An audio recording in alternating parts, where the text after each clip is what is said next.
Tonight, you will probably feel afraid of something. Maybe it will be a news headline. Maybe it will be a bill you cannot pay. Maybe it will be nothing at all, just a low hum of dread sitting in your chest without a name. But here's the strange thing. The fear your ancient brain actually dreaded most was not death. It was something far more specific. And once you understand it, you will never look at your own anxiety the same way again. Let us go back. Not to ancient Rome, not to medieval Europe. Back to the Pleistocene, a stretch of time so vast it makes all of recorded human history look like a single breath. For roughly 2 million years, your ancestors lived in small, tight bands, somewhere between 20 and 150 people.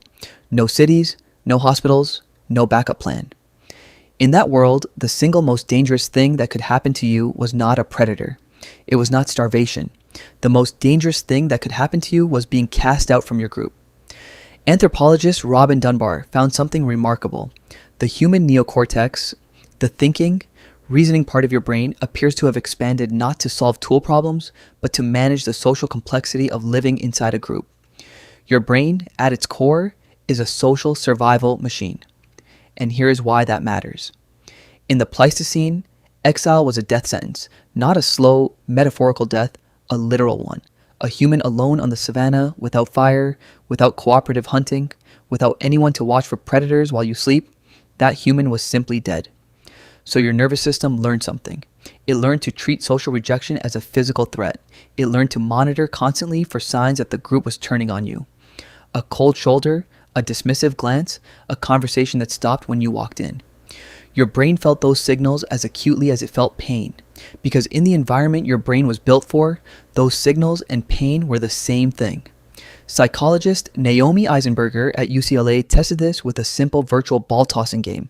Participants believed they were playing online with real people. Then partway through, the other players stopped throwing the ball to them.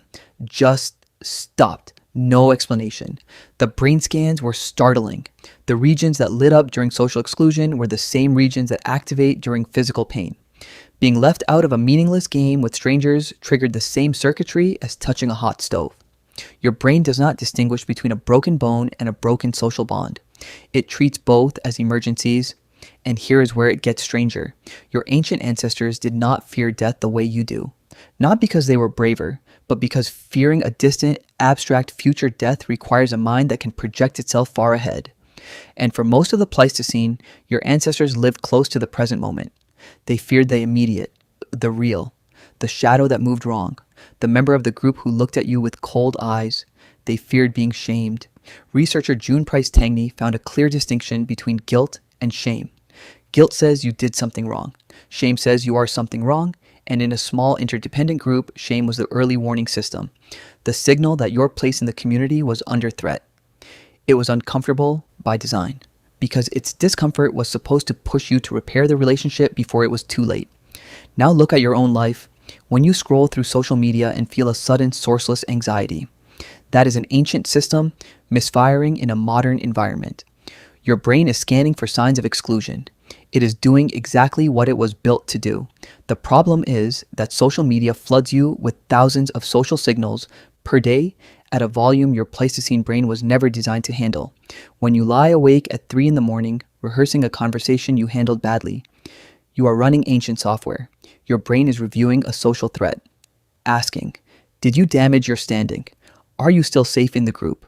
When you feel the ache of being left out, not invited, overlooked, forgotten, that ache has a 2 million year history.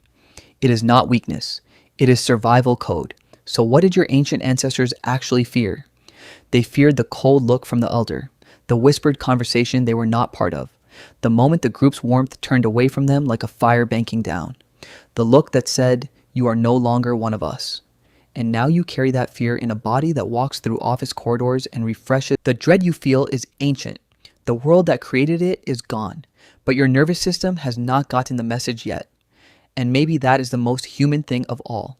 Not that you fear death, but that you fear, above everything else, being left out in the cold, alone, outside the firelight, the same firelight your ancestors huddled around for 2 million years. Tonight, you will probably feel afraid of something. Now you know what the fear is really made of.